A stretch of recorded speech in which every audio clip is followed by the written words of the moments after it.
Well, here we are. I turned down here at the next block. Thanks, mister. I'll get off there.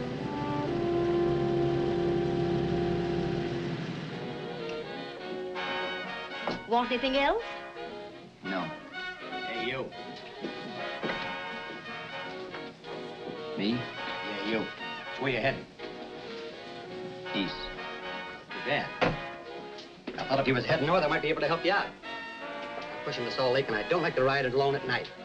I'm one of those guys that got to talk or I fall asleep. Oh. Sure, now, my partner, he's got Lou to keep him company, but I ain't got nobody at all. Where you coming from? West. Yeah, sure, I know, but where, L.A.? Maybe. I got a cousin out in L.A. You don't say. Yeah, he's been out. You're not much of a talker, are you? My mother taught me never to speak to strangers. Oh, a wise guy. So what? Okay, don't get sore. Just trying to be sociable, that's all. Hey, Glamorous.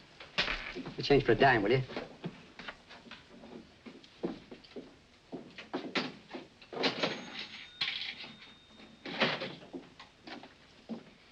Let's have something quieter this time, Joe. My head's splitting. Is that what's wrong with it? Done with your coffee? No. And don't rush me, will you?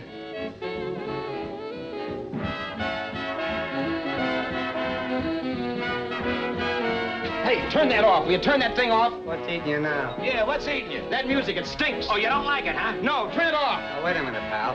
That was my nickel, see? This is a free country. And I play whatever I want to. Okay. Sure. And if you don't like it, you don't have to listen to it. And you can leave here anytime you want to. Okay, I'm sorry I asked. First good piece played tonight and you don't like it. Some people just ain't got any good taste.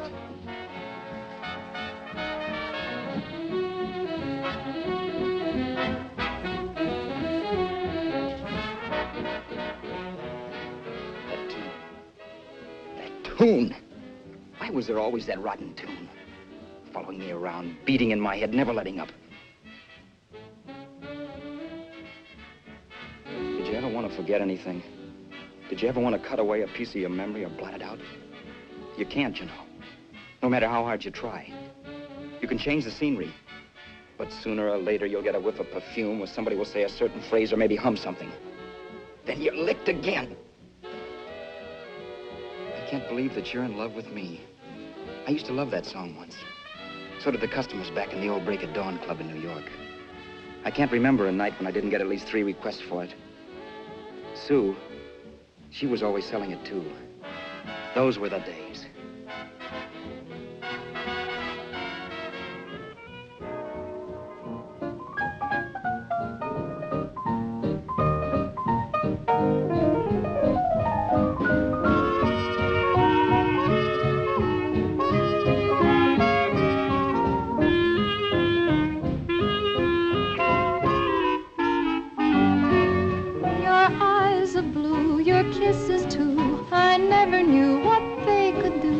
I can't believe that you're in love with me.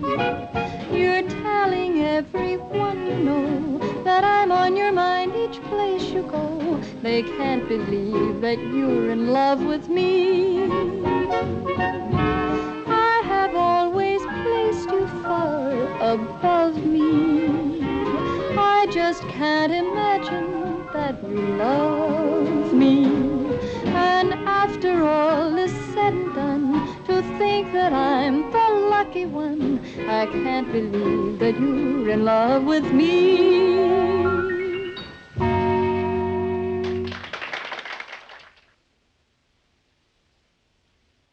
It wasn't much of a club, really. You know the kind. A joint where you could have a sandwich and a few drinks and run interference for your girl on the dance floor. I pounded the piano in there every night from 8 until the place closed up, which usually meant 4 in the morning. A good job as jobs went in those days. Then, too, there was Sue, who made working there a little like working in heaven. But how we felt about each other, well, there was nothing very unusual in that. I was an ordinary healthy guy, and she was an ordinary healthy girl, and when you add those two together, you get an ordinary healthy romance, which is the old story. Sure, but somehow, the most wonderful thing in the world.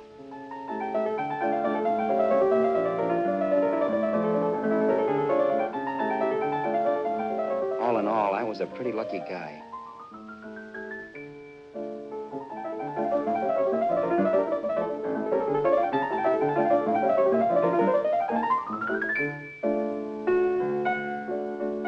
Mr. Paderewski, I presume.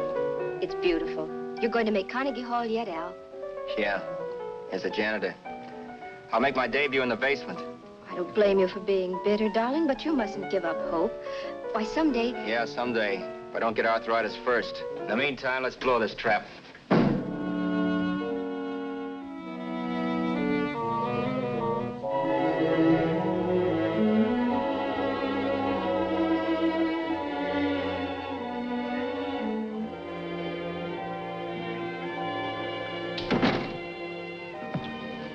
Like to get something to eat, hon? Oh, I don't think so, Al.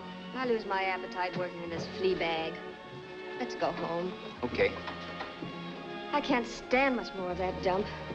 Did you see that drunk tonight trying to paw me? No, what drunk?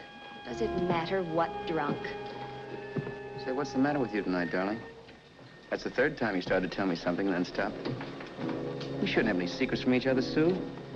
Next week, we're going to make with the ring and the license. You and me will be a team. Yes, that's right. In the Bush League. I don't get you. We've been struck out. It's a funny way to talk, darling. Don't you want to marry me? Al, look, I love you. You know I do, and I want to marry you. But? But not now. Only after we've made good. Sunday, I'm going away. Oh, I know you'll think it's silly. That's why I hesitated to tell you. But I'm going to California. I want to try my luck in Hollywood. That's the most stupid thing I ever heard of. Don't you know millions of people go out there every year and wind up polishing cuspidors? I thought you had better sense. You sound as if you don't think I have any talent. That has nothing to do with it. I'll make out all right. Maybe. But what about me? Doesn't it mean anything to you that you're busting up all our plans? We may not see each other for years? It won't be that long. I thought you loved me. I do. You know I do. Well, here we are. Al. Al, why can't you see my side of it? I'm young. We both are, and we've got all the time in the world to settle down. Really, darling, what I'm doing is the only sane thing to do. I hate the thought of being so far away from you, but we'll be together again someday. Maybe you'll decide to come out too later on. So long. Al, aren't you going to kiss me goodnight? Sure, why not? Good night.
Say, Roberts, you hit the jackpot this time.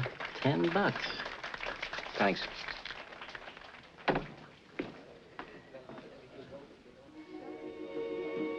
So when this drunk handed me a 10 spot after a request, I couldn't get very excited. What was it, I asked myself? A piece of paper crawling with germs.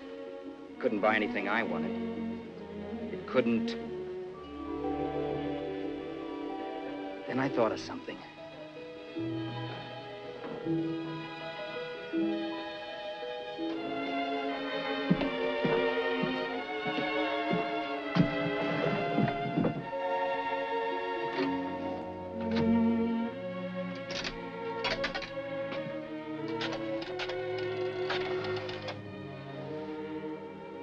distance. I'd like to put a call through to Los Angeles. Miss Harvey. Sue Harvey, Harvey.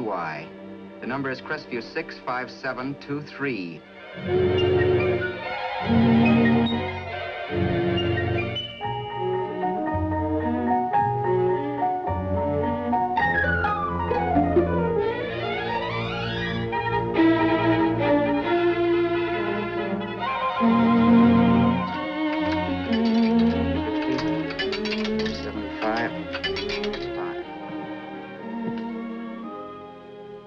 Hello, Sue? This is Al. Oh, baby, it's great to hear from you, too. What's that? You do? Oh, me too, darling. I thought I'd go batty without you. I just had to... Huh? You're working as a hashlinger? Gee, honey, that's tough. Those guys out in Hollywood don't know the real thing when it's right in front of them. You just stick it out, Sue, baby. Keep going around to those casting offices. I'm sure you'll click. Look, I'll tell you what. You stay put out there, I'll come to you. No, don't try to stop me. Just expect me. Train? Who knows? Train, plane, bus, magic carpet. I'll be there if I have to crawl. If I have to travel by pogo stick. And then, let's get married right away, huh? That's the stuff. That's what I've been wanting to hear you say. Well, goodbye for now. I'll be seeing you soon. Yeah. Bye.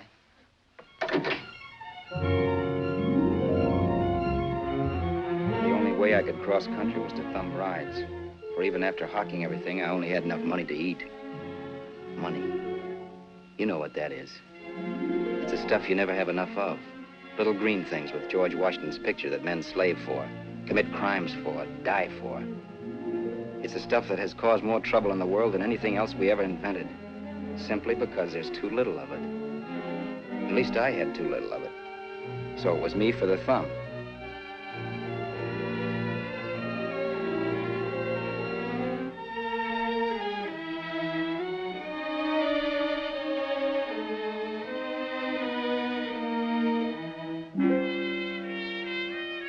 Ever done any hitchhiking? It's not much fun, believe me. Oh, yeah, I know all about how it's an education and how you get to meet a lot of people and all that. But me, from now on, I'll take my education in college or in PS 62, where I'll send $1.98 in stamps for 10 easy lessons.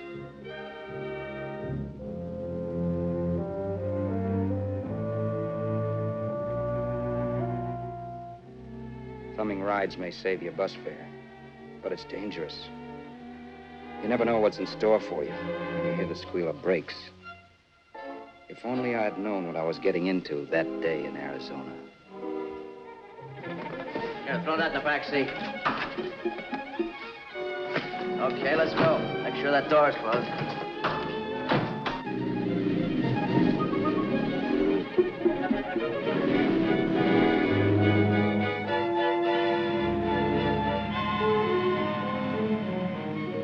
You know, Emily Post ought to write a book of rules for guys thumbing rides.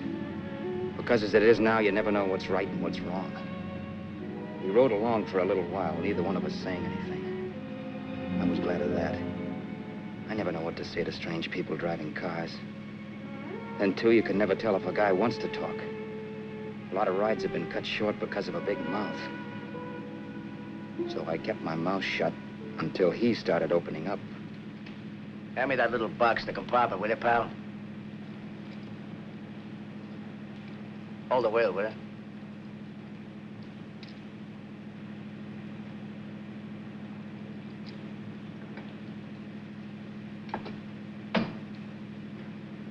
How far are you going?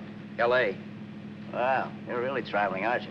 Yeah, but I don't expect to make it for a couple of years at the rate I've been promoting rides. Not much luck, huh? Sure, all bad. Not many people stop for a guy these days. Afraid of a stick-up, maybe. They can't blame him. Where you coming from? New York? Well, New York. You're in luck this time. I'm going all the way. Right through to Los Angeles. You drive a car? Sure. Whenever you're tired, let me know. I'll holler. I guess at least an hour passed before I noticed those deep scratches on his right hand. They were wicked. 3 puffy red lines about 1/4 of an inch apart. He must have seen me looking at them because he said, Beauties, aren't they? They're gonna be scars someday. What an animal. Whatever it was, it must have been pretty big and vicious to have done that. Right on both counts, New York. I was tussling with the most dangerous animal in the world. A woman. She must have been Tarzan's mate. Looks like you lost the bout. Certainly wasn't a draw. You know, there ought to be a law against dames with claws. Yeah. I tossed her out of the car in her ear. Was I wrong? Give a lift to a tomato, you expect her to be nice, don't you? Yeah. After all, what kind of dame son rides? Sunday school teachers? Yeah. A little witch. She must have thought she was riding with some fall guy. And me, who's been booking horses around racetracks since I was 20. I've known a million dames like her. 2 million. Yeah. Stopped the car, opened the door. Take it on the Arthur Duffy, sister, I told her. That's the stuff. As I was done, huh?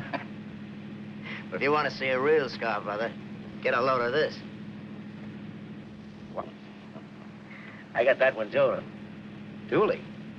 Yeah, we're just kidding, of course. My dad owned a couple of Franco-Prussian sabers. Kept them on the wall for decorations. Well, one day, another kid and I took them down. When the old man wasn't around. Had a duel. He got me in the arm here. Pretty mean cut.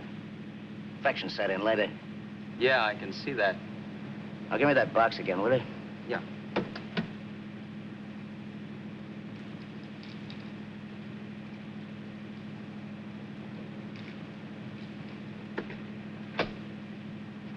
Pain made me lose my head, I guess.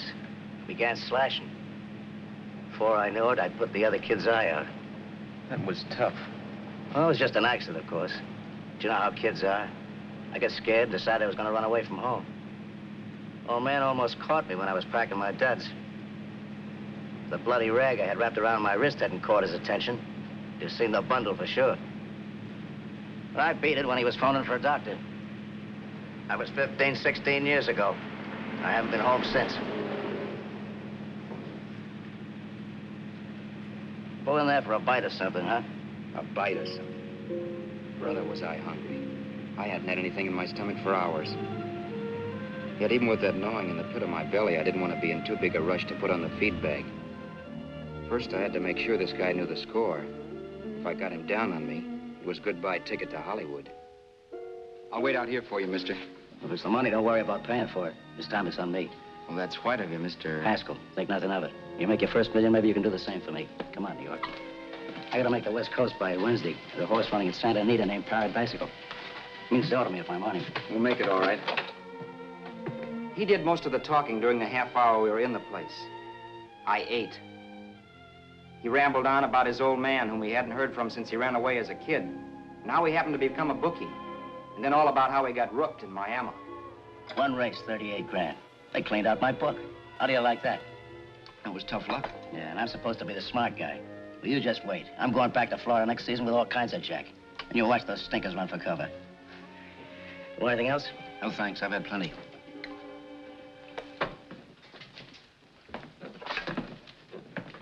That check there, sister? Oh, just a minute. Your change, sir. Keep it, sister. Oh, thank you, sir. Call again. I'll be waiting outside for you when you finish work. Sharp check, huh?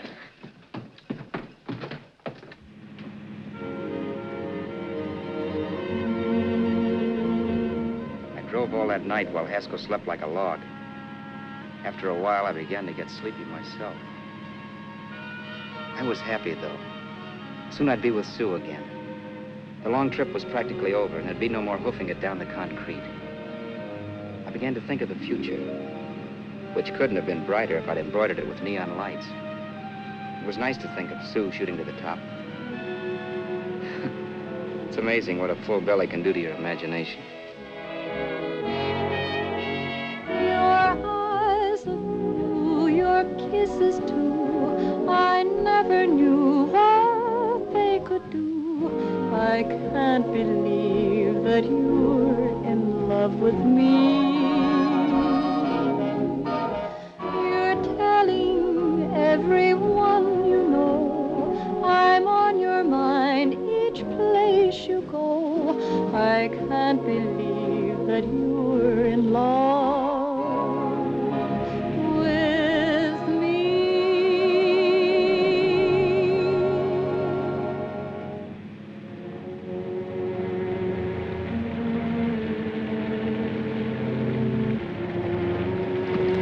Mr. Haskell.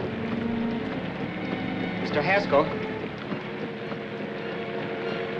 Mr. Haskell, wake up. It's raining. Don't you think we ought to stop and put up the top?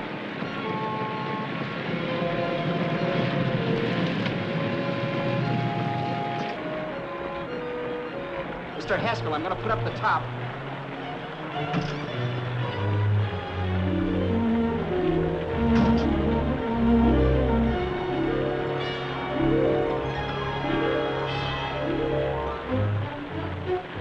Up until then, I'd done things my way.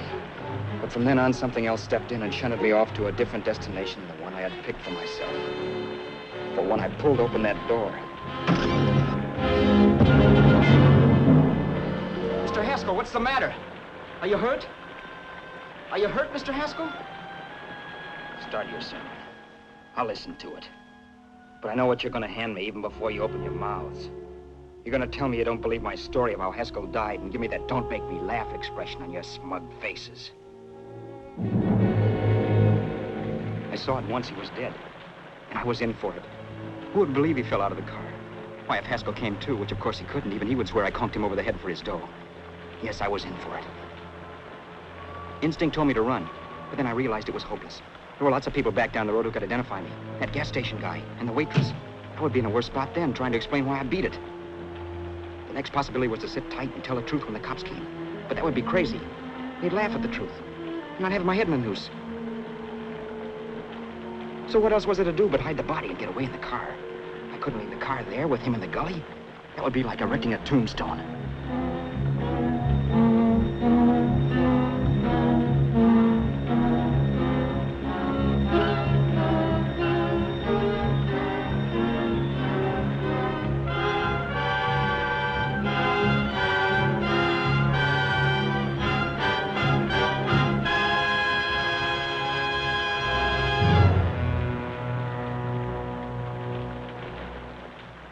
My idea was to cover him with brush, not to rob him.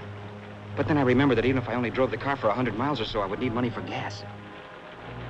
Besides, it was stupid of me to leave all that money on a dead man. Not only that, I'd have to take his driver's license in case I was stopped for something. I didn't like to think about it, but by that time I'd done just what the police would say I did, even if I didn't. My clothes. The owner of such an expensive car would never be wearing them. Some cop might pull me in on suspicion.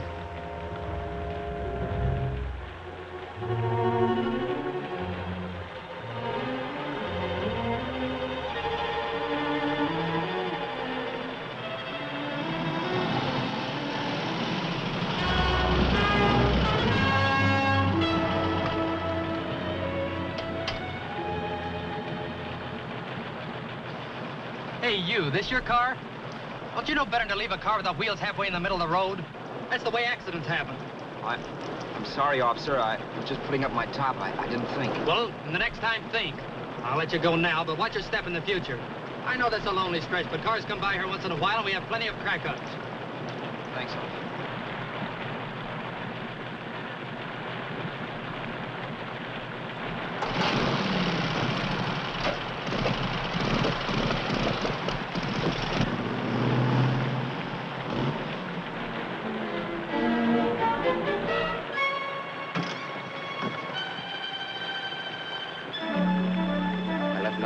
To give me away as Roberts. If they found a dead man in the gully now, it would be me.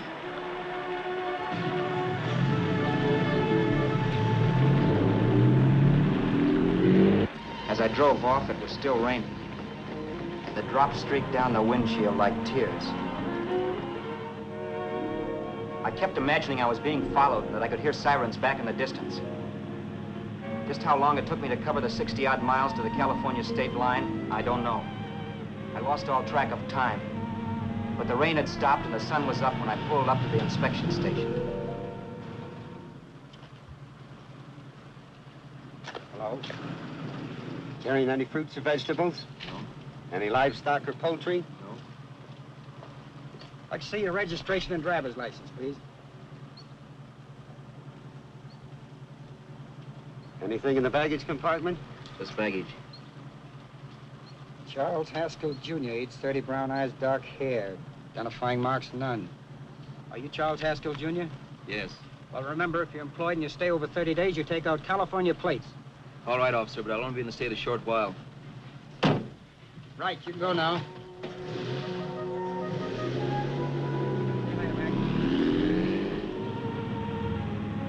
I couldn't drive any farther without some sleep. Cops or no cops, I knew I had to hit the hay and hit it hard. I was dead tired.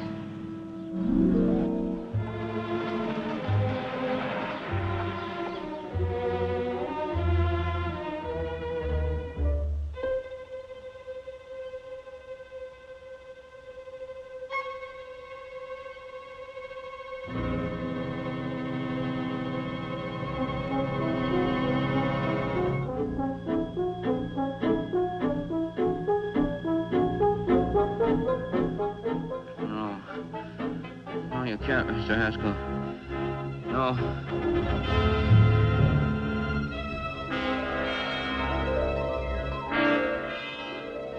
Mr. Haskell, you can't die. I think I did it. No, Mr. Haskell. No. No.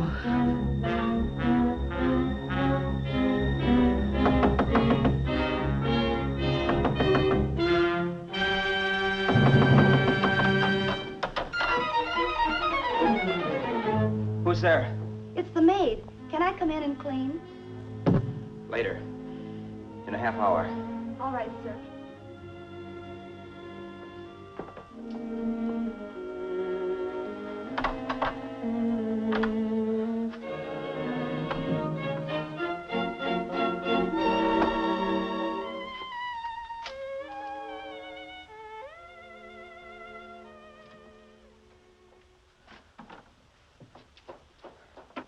There was no time to lose.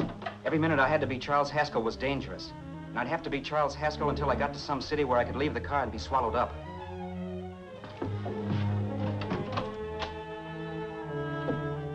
That meant driving the car as far as San Bernardino, maybe even to Los Angeles. In a little town, I might be noticed, but in a city, I should be safe enough. Then, after I ditched the car, I could go on to Sue. But those 5 minutes at the state line made me realize it might be a good idea to find out a little bit about Mr. Haskell. Then, if anybody asked me questions, I could give the right answers. The first thing I found out was that I had $768.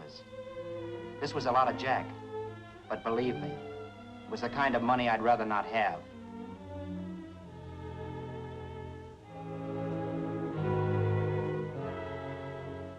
And then I found out from a letter Haskell was carting around in his bag that he wasn't the open-handed, easygoing big shot who went around buying dinners for strange hitchhikers. Before I got done reading it, I saw him more as a chiseler. It was written to his old man in California, the one he hadn't seen in so many years. In it, Haskell posed as a salesman of hymnals, of all things. It was easy to see where Haskell expected to raise a new stake for his book in Miami by rooking his old man. That was about all I found out from his effects, and it was enough. I told myself, maybe old man Haskell was lucky his son kicked off. He would never know it, but it saved him from taking a flyer in Sacred Literature Preferred.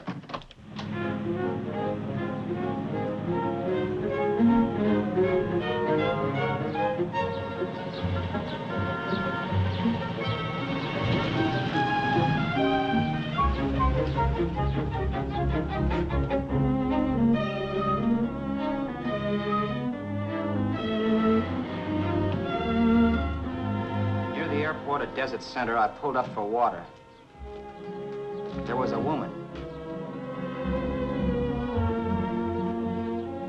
Hey, you!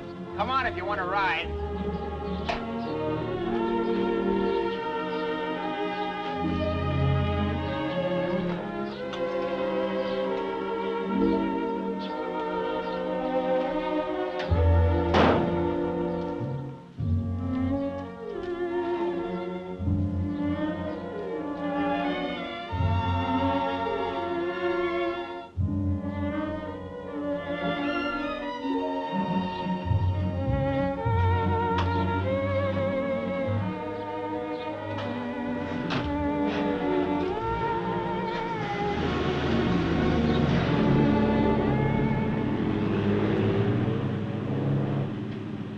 far are you going?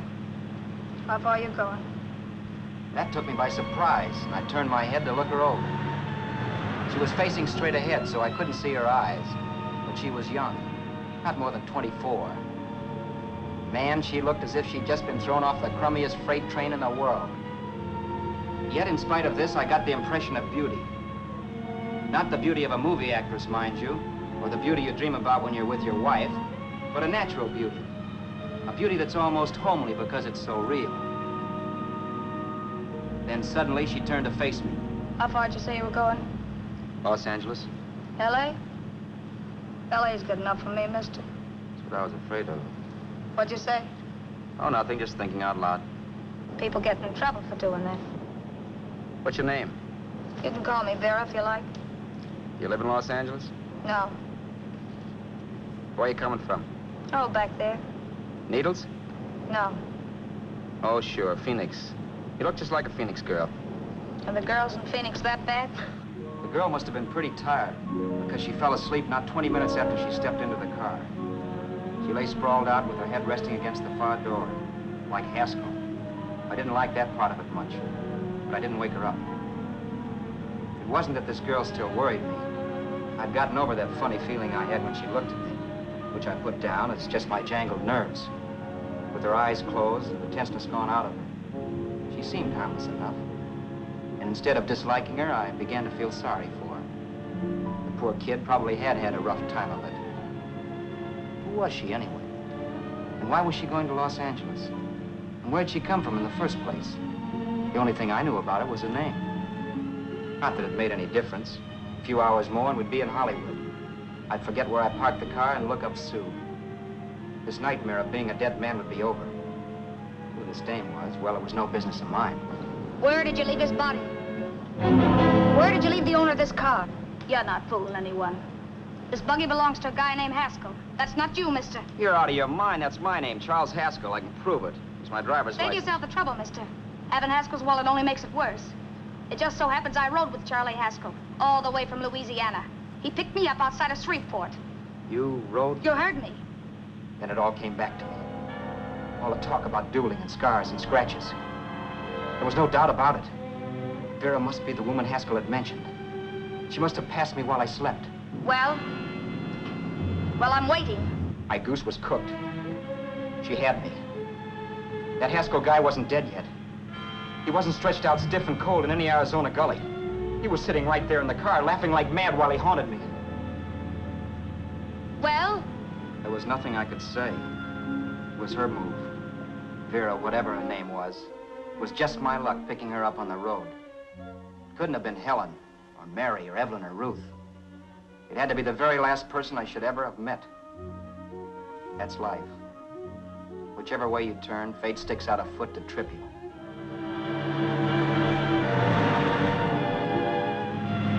I told her everything, but she didn't believe my story. I should have saved my breath. That's the greatest cock and bull story I ever heard. So he fell out of his car. Say, who do you think you're talking to, a hick? Listen, mister, I've been around, and I know a wrong guy when I see one. What'd you do, kiss him with a wrench? Now, wait a minute. What I told you was true. You see, that's why I had to do it. You think I killed him. Well, the cops would have thought so, too. Yeah, well, maybe they still think so. What makes you so sure I'll shut up about this? Vera, I'm innocent. Give me a break, will you? It won't do me any good having you pinched. The cops are no friends of mine. Now, if there was a reward, but there isn't. Thanks. Don't thank me yet. I'm not through with you by a long shot. Let's see that roll.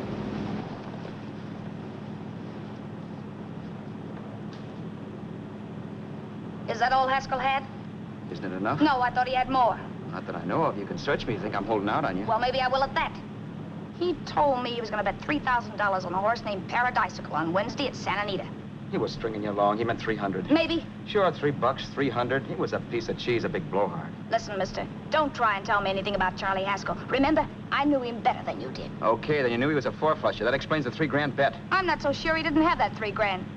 Why should I believe you? You got all the earmarks of a cheap crook. Now, wait a Shut minute. up. You're a cheap crook and you killed him. For 2 cents, I'd change my mind and turn you in. I don't like you. All right. Don't get sore. I'm not getting sore. But just remember who's boss around here. If you shut up and don't give me any arguments, you'll have nothing to worry about. But if you act wise, well, mister, you'll pop into jail so fast it'll give you the bends. I'm not arguing. Well, see that you don't. You know, as crooked as you look, I'd hate to see a fella as young as you wind up sniffing that perfume that Arizona hands out free to murderers. I'm not a murderer. Of course you're not. Haskell knocked his own head off. He fell, that's how it happened, just like I told you. Sure, and then he made you a present of his belongings. I explained why I had to do that. Doesn't make a difference one way or another. I'm not a mourner. I liked Haskell even less than I like you. Yeah, I saw what you did to him. What do you mean? Well, scratches on his wrist. Sure, I scratched him. I'll say you did. So your idea was to drive the car a little way, maybe into San Bernardino, and then leave it. You weren't gonna sell it? Sell it? You think I'm crazy? Somebody else's car? See, all I want to do is leave it somewhere and forget I ever saw it. Not only don't you have any scruples, you don't have any brains. I don't get you. Maybe it's a good thing you met me. You'd have got yourself caught, sure. Why, you dope. Don't you know a deserted automobile always rates an investigation? Huh? Look, the cops find a car. Then they get curious. They wonder where the owner is. So, all right, they don't trace Haskell. They trace you. I never thought of that. The only safe way to get rid of the car is to sell it to a dealer. Get it registered under a new name. Say, stop at the next store. I want to get a bottle and do some shopping before we hit L.A. Okay. As soon as we find a place, I'll drop you off and pick you up later. Nothing doing. You're coming in, too. From now on, you and I are like the Siamese twins. Have it your way, but I don't get the point. The point is, I don't want you to get lost. I'm not going to beat it if that's what you're afraid of. I'll say you're not. Well, I'm going to see that you sell this car so you don't get caught. Thanks. Of course, your interest wouldn't be financial, would it? You wouldn't want a small percentage of the profits. Well, now that you insist, how can I refuse? 100% will do. Fine. I'm relieved. I thought for a moment you were going to take it all. I don't want to be a hog. A few hours later, we were in Hollywood. I was recognizing places Sue had written about.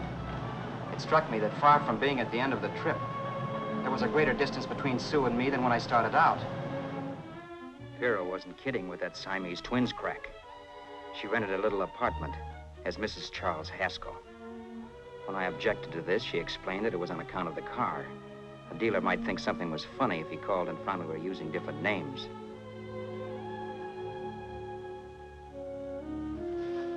Home, sweet home. Yeah. Not bad either.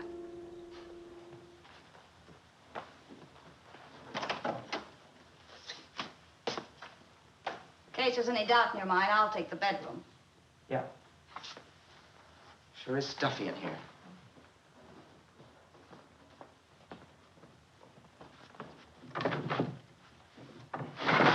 Keep the window shut. Okay. The old crow downstairs said there's a folding bed behind this door.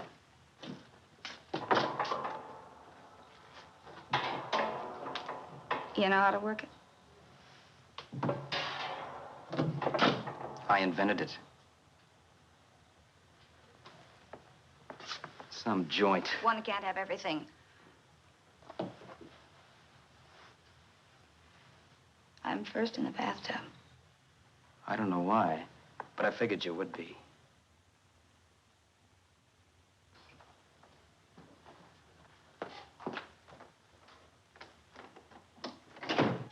Boy, oh boy. It sure feels good to be clean again. I must be 10 pounds lighter. You must be. Well, hitching rides isn't exactly the way you keep your schoolgirl complexion. I wish that guy with the sax would give up. Gets on my nerves. Forget it. Have a drink. Aren't you afraid I might take you up on it? If I didn't want to give you a drink, I wouldn't have offered it. Why be a sorehead, Roberts? You got yourself into this thing. You should be grateful I'm not turning you in. Why, if I wasn't regular, you'd be in the pen this minute, being photographed, fingerprinted, and being pushed around by the cops. So cheer up. Get rid of that long puss. Or is your conscience bothering you? No. It isn't. Swell. That's the spirit. He's dead and no moaning around will bring him back. Anyway, I never could understand this worrying about something that's over and done with. Now, look, Vera, for the last time, I didn't kill him. Haskell was a sick man. Maybe he was dead before he fell out of the car. I don't know.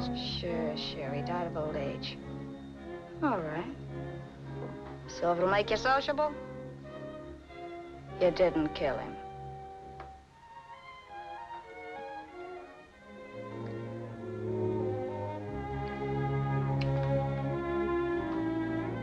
Thanks.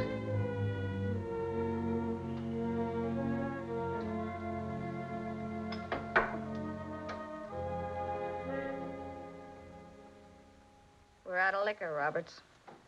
Yeah. Too bad. I felt like getting tight tonight.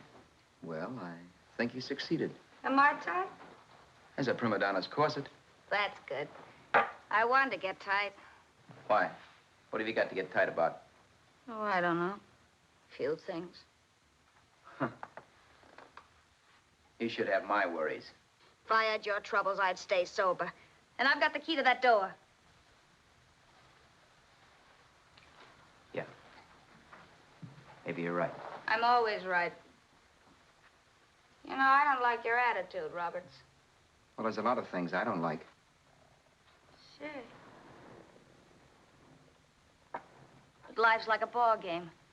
You gotta take a swing at whatever comes along before you wake up and find it's the ninth inning. I bet you read that somewhere. That's the trouble with you, Roberts. All you do is bellyache. But taking it easy and, well, trying to make the best of things. But maybe that's what's wrong with the whole world. Get the professor. People knock themselves out trying to buck fate. Now, take you, for instance. You're lucky to be alive. Why, suppose Haskell had pulled open your door. You'd be playing a harp now. Think of that. You think of it.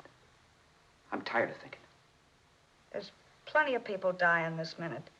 I would give anything to trade places with you. I know what I'm talking about. I'm not so sure. At least they know they're done for. They don't have to sweat blood wondering if they are. Your philosophy stinks, pal. We all know we're going to kick off someday. It's only a question of when. But what's got us on this subject anyway? We'll be discussing politics next. Yeah. Where'd you hide the butts? On the table, sucker.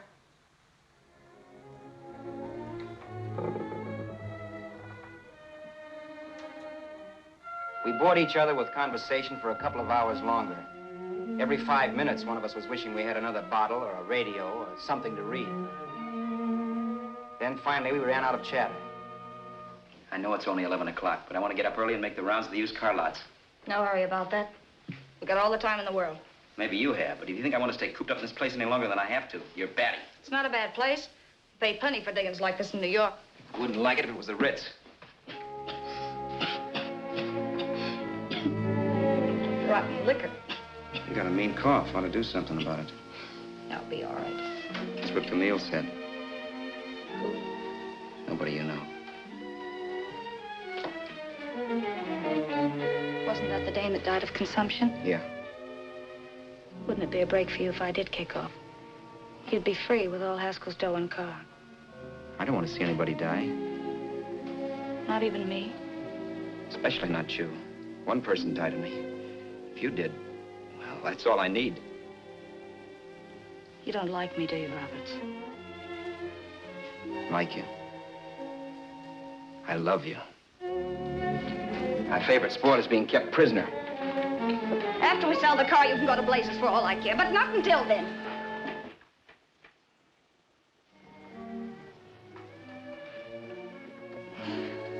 I'm going to bed.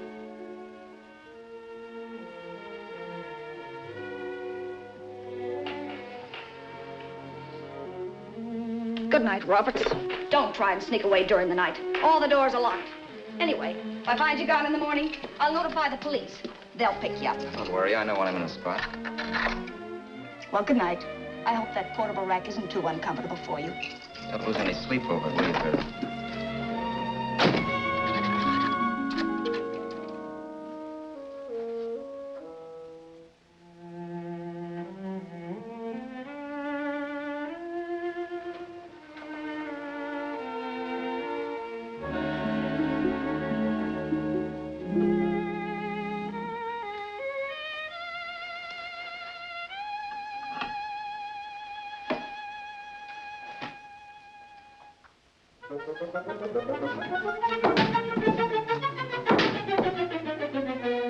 Crestview. 6, 5, 7, 2, 3. Hello? Hello? Hello? Hello?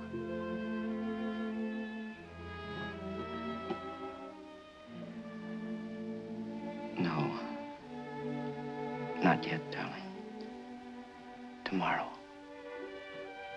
Maybe. If this were fiction, I would fall in love with Vera, marry her, and make a respectable woman of her.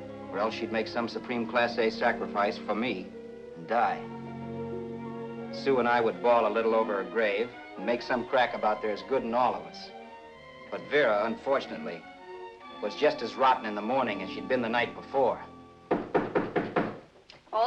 All right, I'm coming. Look, Vera, it's almost noon. So what? The dealers will be there all day. I'll be there all year, too, but that doesn't mean I'm going to wait that long. Shut up. You're making noises like a husband. Well, do I rate a whistle? You sure do, but let's go. Let's go, let's go. I spent $85 and 2 hours preparing bait, and all you can say is let's go. Come on.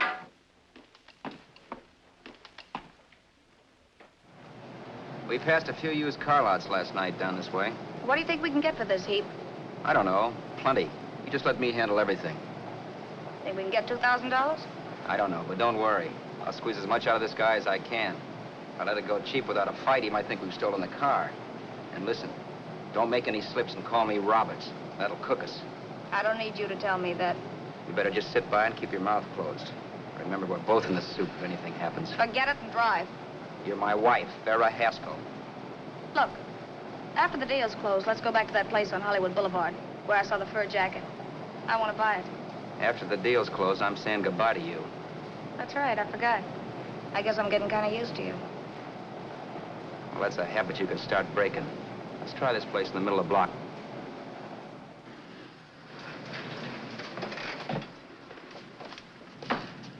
Good afternoon. What can I do for you?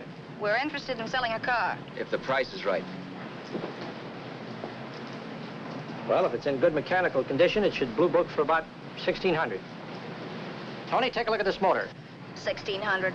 Are you kidding?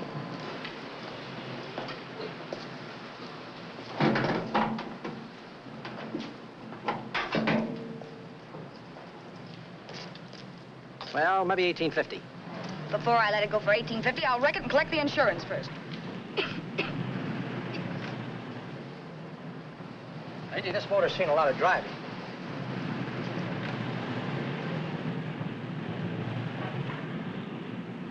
While the mechanic inspected the car, we haggled. At last, when we were all worn out, we hit a compromise. His price. Okay, it's a deal. All right, come in, we'll sign the papers. I have the ownership papers right here with me. Look, Vera, in the meantime, will you clean out the dash compartment? There may be some stuff in it. All right, darling. 1,850 bucks. That dirty crook.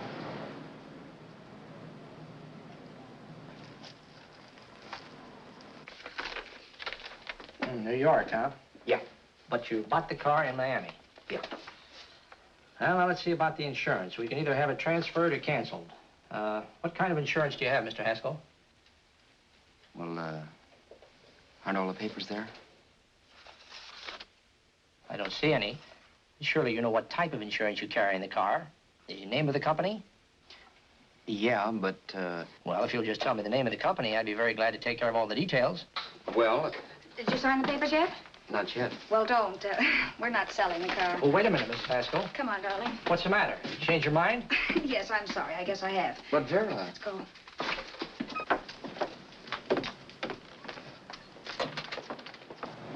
You got me out of a tight spot, Vera. But I still don't understand all this. You will in a minute. I almost threw away a gold mine. 1850 isn't to be sneezed at. The car doesn't book for as much as I thought. We're not selling the car. You want to keep it. Now, wait a minute, Vera. You said yourself I wouldn't be safe until the car was in someone else's name. I'd like to be free of this mess when I go. That's just it, Roberts. You're not going. There's a drive-in at the next corner. Pull in there and we'll get a bite to eat. And I'll explain. What is this, another one of your brilliant ideas?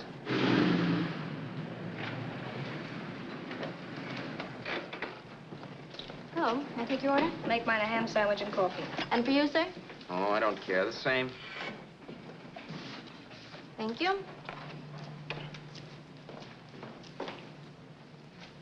Get this, Vera. I've been pretty patient so far. I've done everything you asked me to do, but no more. Shut up. You've taken Haskell's money.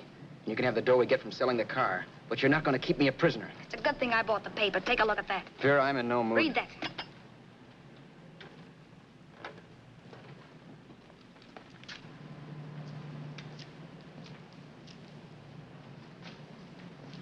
No. Yes. No, I won't do it. Yes, you will. You think I'm crazy? It's impossible, I tell you. Excuse me.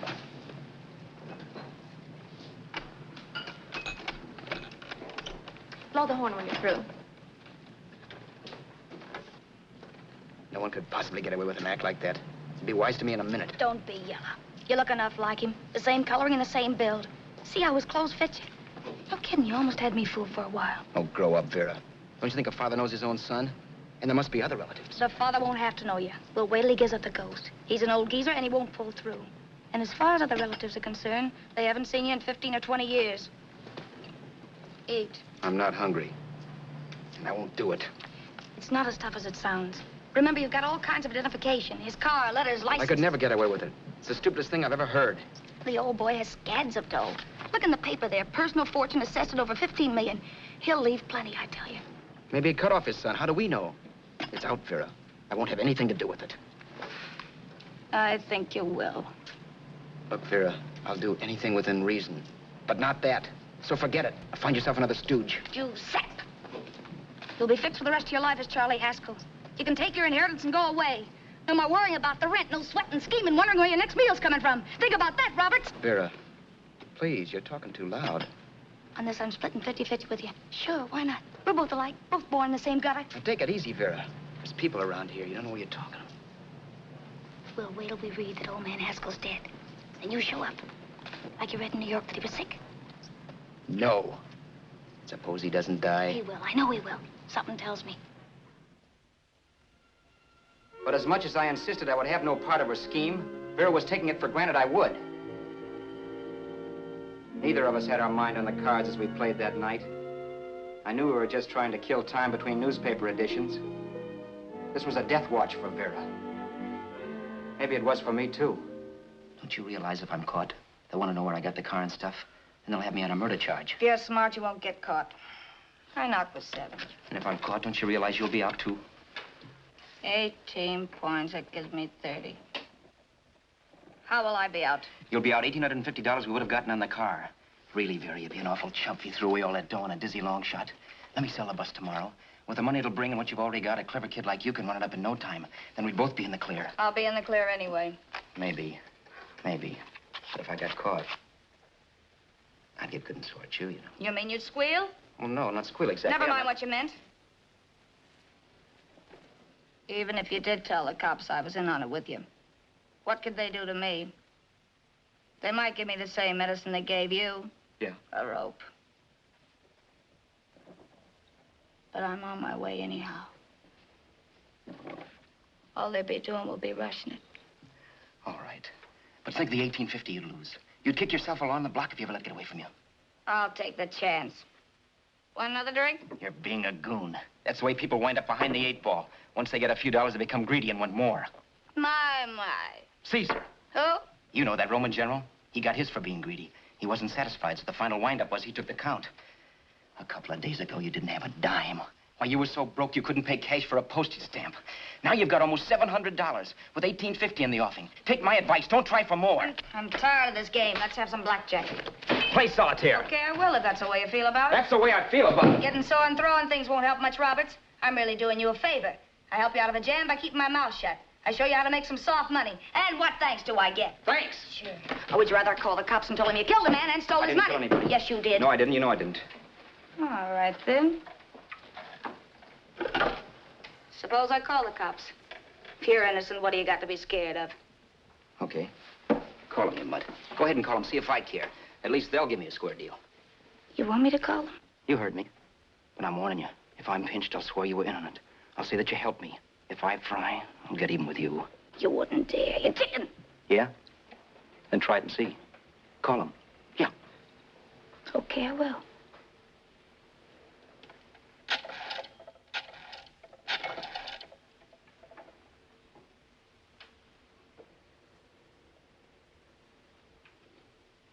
Information? I want the number of the Hollywood police station.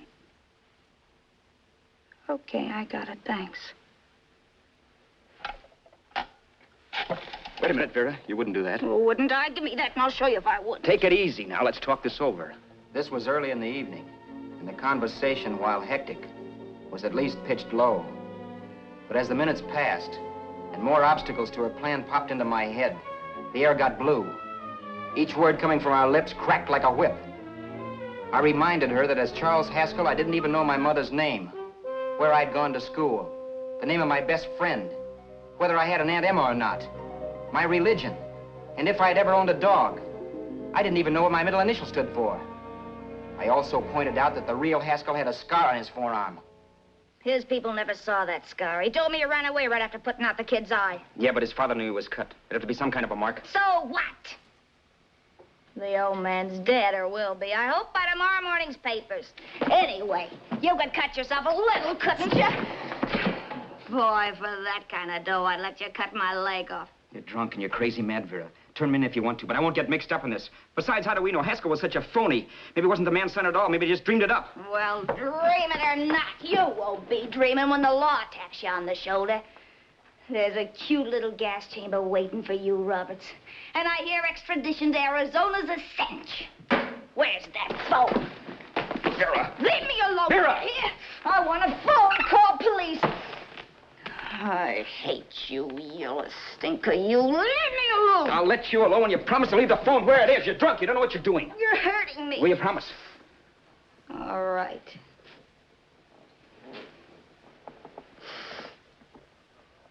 You hurt me. I'm sorry, but... And it's hot in here. Open up the window. It's not hot. Don't tell me. Now, do you do it or do I do it? You're no gentleman, see? Yeah. All right. I'll open up the window. Vera!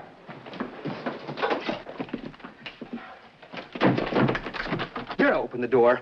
Please open the door. Vera, open the door. Don't use the phone. Listen to me. I don't like you, Roberts. You're no gentleman, see? You hurt my hand, and I'm going to get even with you. If you don't open the door, I'm going to kick it down, Vera. Vera, don't call the cops. Listen to me. I'll do anything you say. Vera, let me in. I'll break the phone.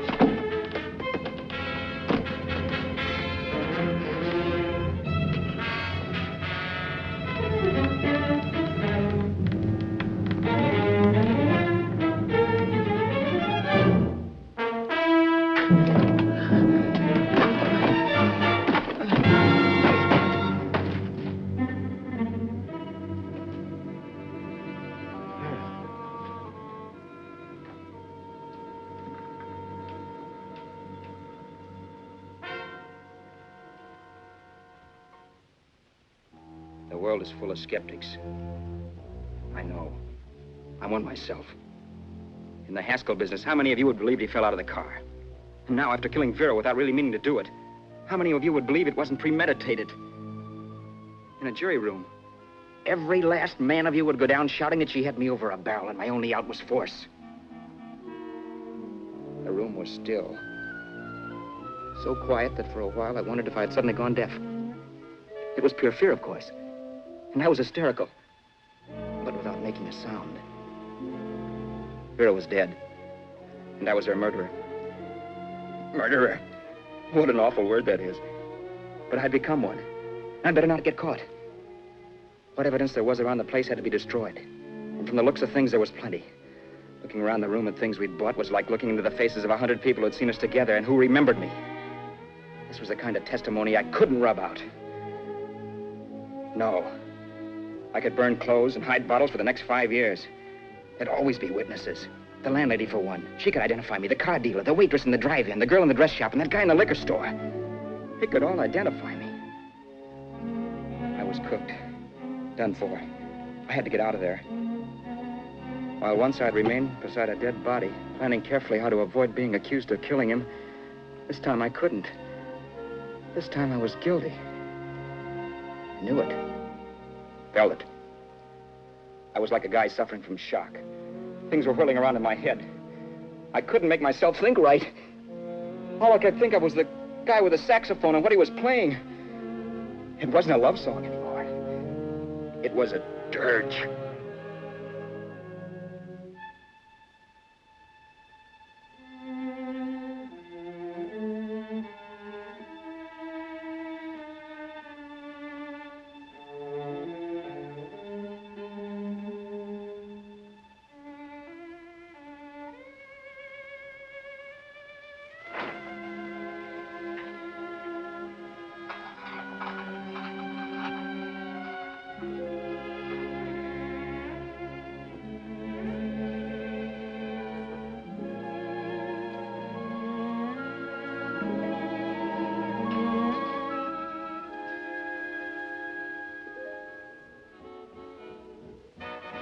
My problems weren't solved.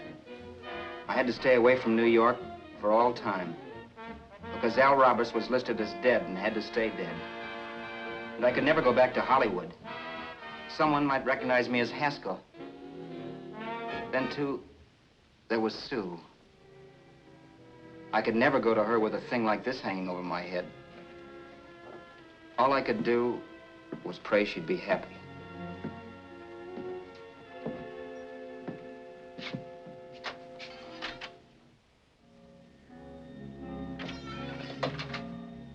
I was in Bakersfield before I read that Vera's body was discovered, and that the police were looking for Haskell in connection with his wife's murder. Isn't that a laugh? Haskell got me into this mess, and Haskell was getting me out of it. The police were searching for a dead man. I keep trying to forget what happened, and wonder what my life might have been if that car of Haskell's hadn't stopped. But one thing I don't have to wonder about. I know. Someday a car will stop to pick me up that I never thumbed. Yes. Fate, or some mysterious force, can put the finger on you or me for no good reason at all.